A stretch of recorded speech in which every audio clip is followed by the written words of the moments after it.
Okay, so this is chapter 5, part 2, and we're going to talk about transport across that plasma membrane. And so we're going to start off by talking about simple diffusion, basic diffusion. And you have to understand diffusion to be able to understand passive transport and diffusion across a membrane. And so what diffusion is it's simply the movement of substances, whatever it is, solutes, water, whatever it is, the movement of substances from an area of high concentration to an area of lower concentration. And that process will continue until we reach what is called dynamic equilibrium.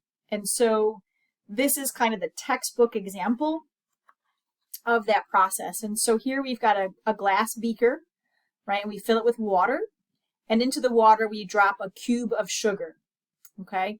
And so what's going to happen is that sugar molecule will dissolve, which you know what that means now, right? So water molecules are going to separate out the particles here contained in the sugar cube, create hydration shells, and so on and so forth. But as this is dissolving, what is going to happen is the particles, the molecules contained within the sugar cube, are going to start to spread out. They're going to diffuse, okay? And they're going to do that because they possess kinetic energy, the energy of motion, and when they're all close together like this, they're going to bump into each other, and so they're going to naturally spread out in this container. And so over time, we can see they spread out more, and then they spread out, fully as far as they could spread. And now there's nowhere else to spread to. There's pretty much an equal distribution of solute within this solution here. And so we say that it's reached dynamic equilibrium. The molecules are still moving, they're still bumping into each other, but they're not going to, there is no more room to spread out any farther. Okay? And so that's diffusion, right? And so that brings us to passive transport. And so passive transport is going to be the diffusion of stuff, molecules, solute, whatever we're talking about, across a membrane. So we're not talking about just a container, we're talking about crossing the phospholipid bilayer. And so passive transport, like diffusion, it's a form of diffusion. Substances are going to cross this membrane. They're going to travel from where they're at a high concentration to where they're at a lower concentration, again, until a dynamic equilibrium is achieved, if that ever happens. Okay, and in this figure that does happen, but in cells oftentimes that doesn't happen. And so this process of passive transport requires what we call a concentration gradient, a difference in solute concentration across this membrane. That's what drives this process. We say that this concentration gradient, this difference in concentration across the membrane, is a source of what we call potential energy. Okay, and so therefore, this process doesn't require the input of energy. It doesn't require ATP. It's a naturally occurring process. And again, no outside energy has to be put in order for this process to go. Okay, so it is going to be the movement, again, from high to low. So let's look at our figure here. Recognize this, right, as the phospholipid bilayer. Okay, this would represent outside of the cell, the extracellular fluid. And on the other side of the membrane, this would represent the cytoplasm. And what we're showing is passive transport, the diffusion of this solute, whatever it is, over time. So as time progresses, we're moving in this direction. So let's look at, for example, time 0. Okay, and so there's all of these molecules, whatever this is, okay, sitting outside the membrane. And when we look at the extracellular fluid and compare it to the cytoplasm, we have a concentration gradient. We have high solute here and low solute here. And so the natural tendency, based on the basic laws of diffusion, is going to be for these molecules to cross the membrane into the cytoplasm. Okay? And if they're small enough and they're not charged and they're not polar, they'll be able to cross through from high to low. And so that's what's going to happen over time. And so, where's my pointer? In the second part of the figure, we see some molecules have passed through. And so the concentration gradient now is less, but it's still there. And this will continue until we get about an equal distribution of particles, or solute, whatever this is, on both sides of the membrane. So that's how passive transport works.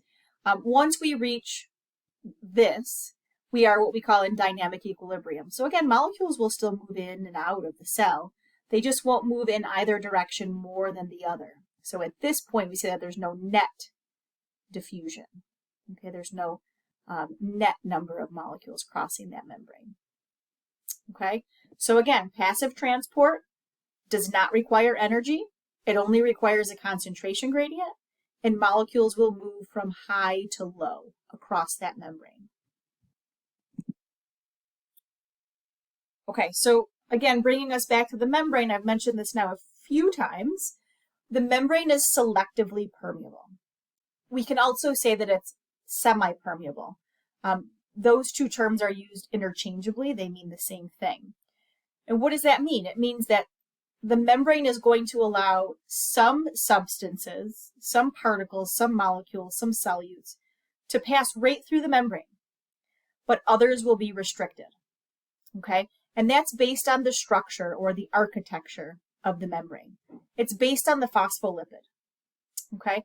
And so molecules that are small, non-polar, hydrophobic, not charged, they're going to have an easier time sneaking through those lipids, right? Going right through that core of hydrophobic tails. But larger molecules and molecules that are polar and hydrophilic or charged, they're going to have a much harder time passing through that membrane on their own. Okay, so we'll come back to that in just a few minutes. So I just quickly want to run through rate of diffusion. And this will be important in the lab, so I want to mention this. So how fast a molecule moves through the membrane depends on a lot of things.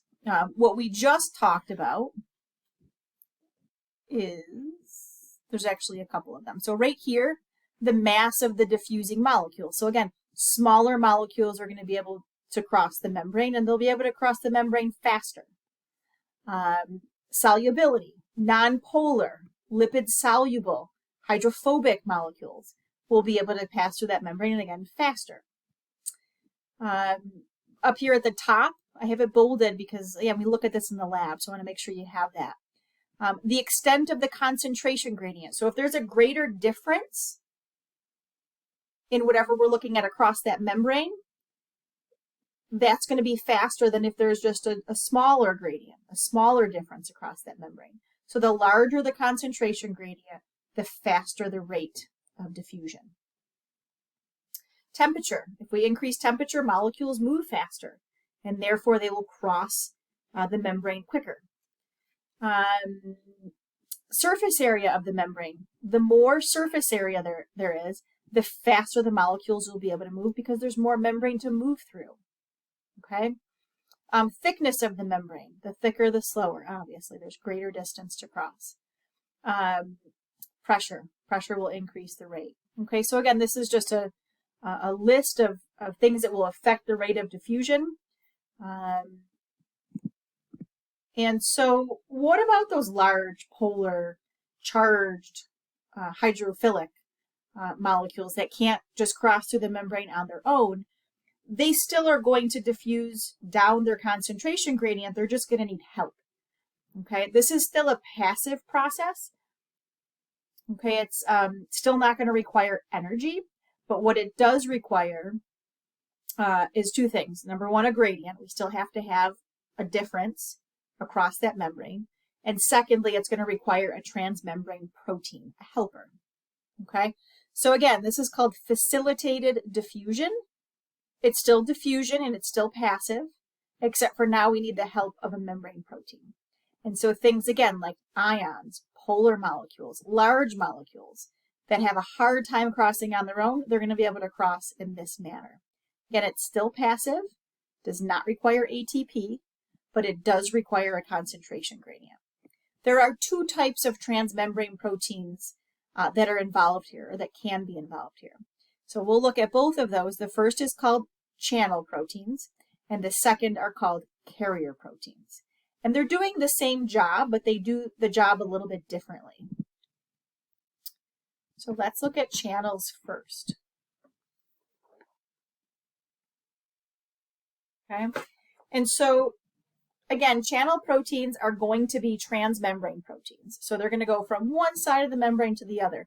Let's look at this simpler picture first, and then we'll talk about that one. So this is the plasma membrane, right, the phospholipid bilayer, and this bluish structure here that's kind of carved out in the center is the channel protein. So as the name implies, a channel protein has a channel through it. It has an opening all the way through it, from one side of the membrane to the other. Okay, so it's a transmembrane protein, an integral transmembrane protein with a hollowed out internal core. Channel proteins are going to be specific to what they transport.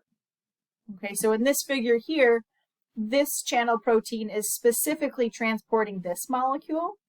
This molecule would not be able to pass through. Okay, so they're going to be specific to what they transport. They're amphipathic, right?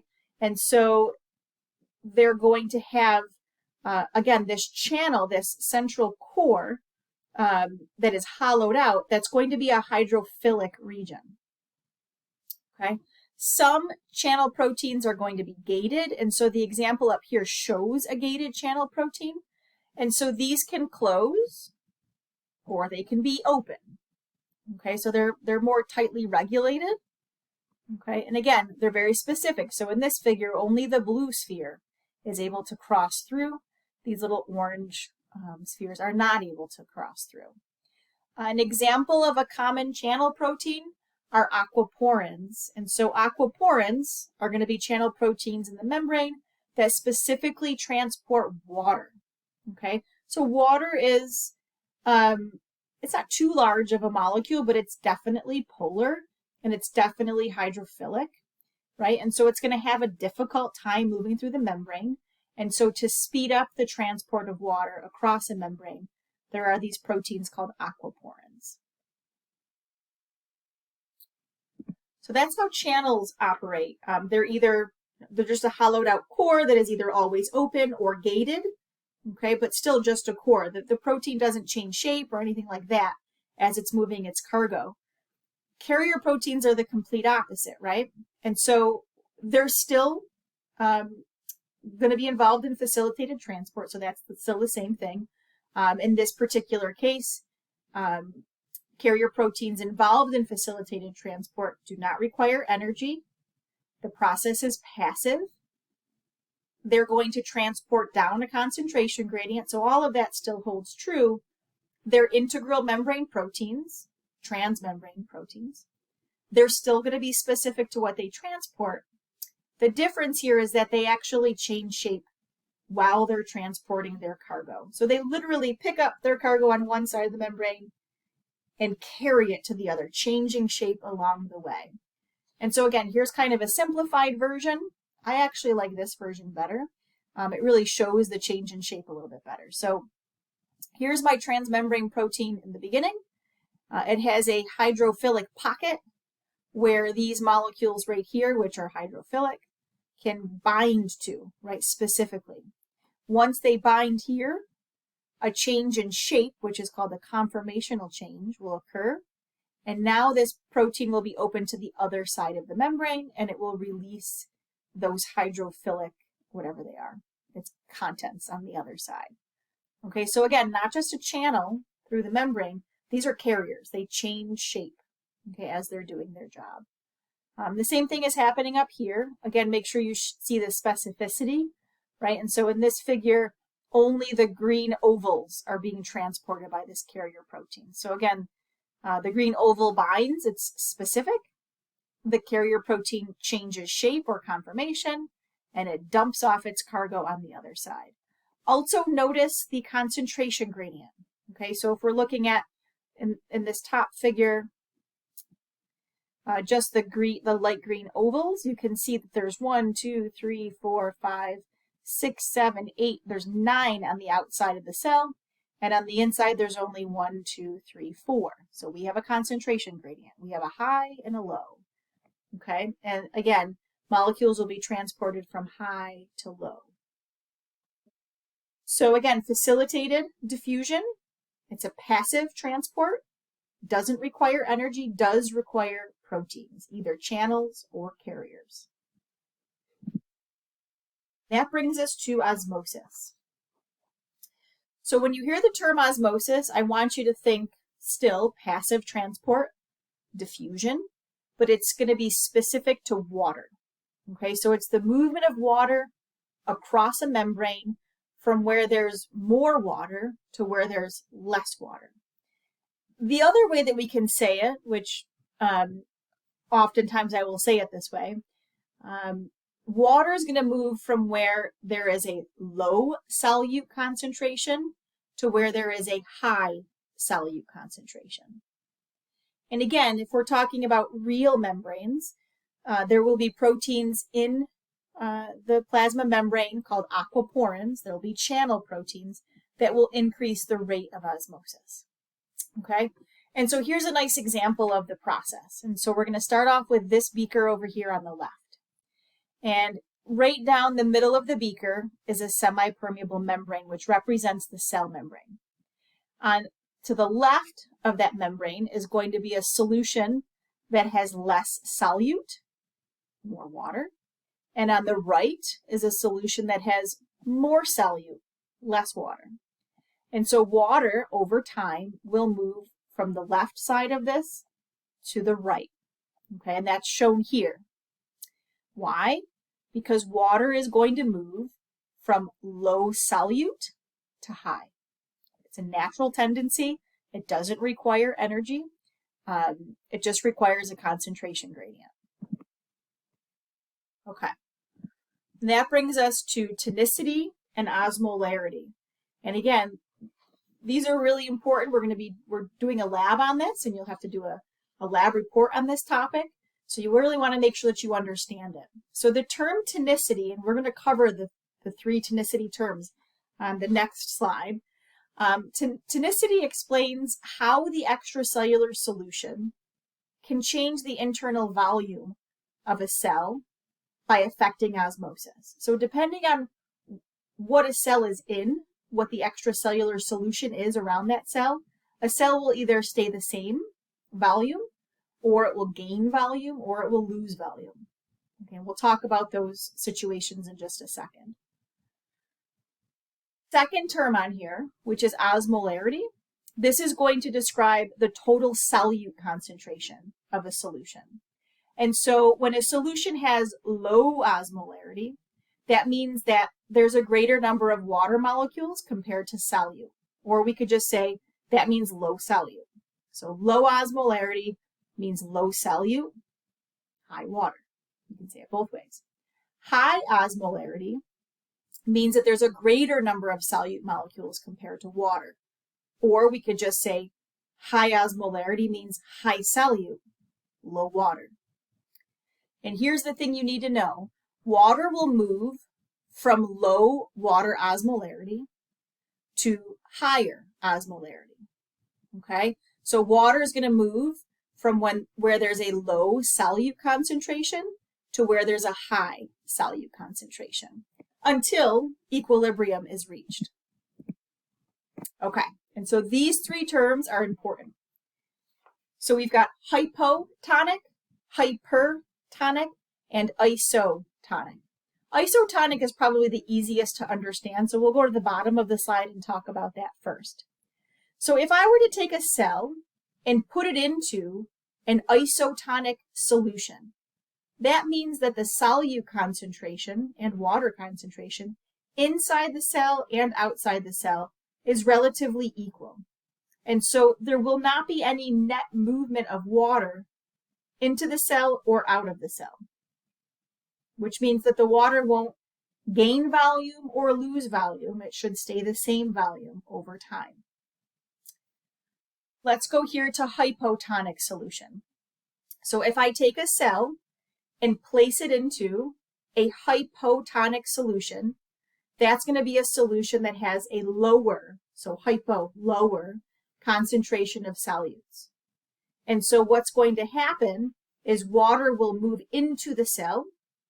So the cell will gain water, gain volume, and swell.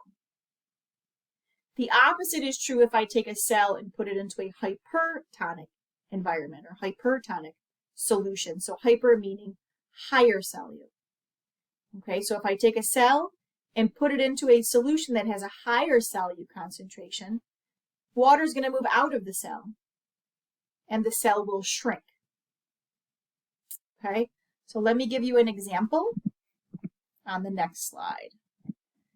And so in this example, this shows both animal as well as plant cells in these different environments. Okay, let's do the middle first, which is isotonic. Okay, so animal cell, this is just a red blood cell, and then we have a plant cell down here at the bottom. We're going to look at the center of this figure. So if I were to take an animal cell, a red blood cell, and put it into an isotonic solution, that means that the solution that I put the cell into has the same solute concentration, an equal osmolarity to the inside of this cell. And so yeah, water is going to leave and water is going to come in, but it's not going to go in either direction more than the other. So we say that there's no net change in water over time. And so that cell should be just fine. In plants, however, same idea. So you take a cell, you put it into an isotonic environment, water moves in, water moves out, but in neither direction more than the other. Plant cells don't love to be in isotonic conditions. Plant cells like this, they're flaccid. They're not real rigid. Animal cells like to be in isotonic environments. Okay, let's do the opposite, or one of the opposites here. So let's say we take our cell and we put it into a hypertonic environment. So this is an environment that has a higher osmolarity or higher solute concentration. If I take an animal cell and put it into that type of a solution, water is going to leave the cell. It's going to go out to where there's a higher concentration of solute, and this cell will shrivel up and possibly eventually die if we don't reverse this. The same thing will happen in plants. And so in plants, again, water is going to move out. Plants don't like that. They become something called plasmolized, or they undergo something called plasmolysis. And so what you can see here is the cell wall, it's kind of light, starts to come apart from the plasma membrane. So the plasma membrane kind of tears and rips away from that cell wall, and eventually it's like the inner membrane is going to just kind of shrivel up. The cell wall might stay there, but the actual cell membrane, it shrivels up, loses water. The opposite is true in a hypotonic environment. So this is an environment that has a lower osmolarity, less solute concentration outside that cell. And so again, an animal cell, what's going to happen is water is going to move in. And if there's no mechanism to combat that, the animal cell will eventually swell so much that it'll burst, which is called lysis. Plant cells, on the other hand, prefer this condition. They prefer to be in hypotonic conditions. And so again, water will come in, right? But instead of swelling and bursting, because of the cell wall pushing back on that membrane, it has enough pressure, we call it Turgor pressure, that plant cells are turgid, which is how they like to be. That's normal for a plant cell. They're robust. We got to think about plants, right? They don't have a bony skeleton to help them to stand upright. And so being turgid, having their cells filled with water, they're not going to burst. They're just going to be rigid. That's going to actually help plants to remain standing. Let me show you a picture of that. So Turgor pressure versus the lack of Turgor pressure.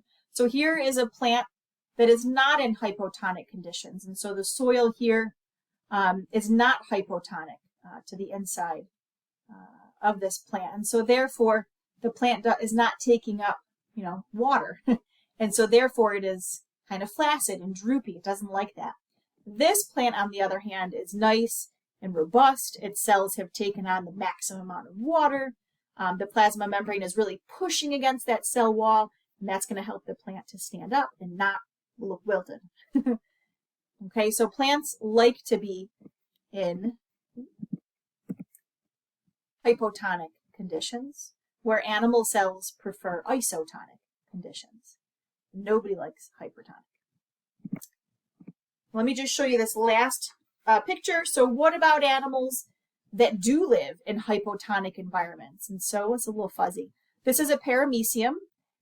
It's a single-celled protist that lives in pond water that is usually hypotonic to the internal environment of this cell. And so what will happen is this cell will take on water. And instead of swelling and bursting, the paramecium has evolved a mechanism to literally pump out excess water. And so, hard to see here, but right here and right here are structures called contractile vacuoles. And they literally just sit there and use energy to just continuously pump out excess water. So this guy doesn't swell and burst. Again, that pumping of that water does take up a lot of energy. And so the paramecium expends a great deal of energy just maintaining water balance because of the conditions that they live in. So that wraps up chapter 5, part 2. The next part is coming up.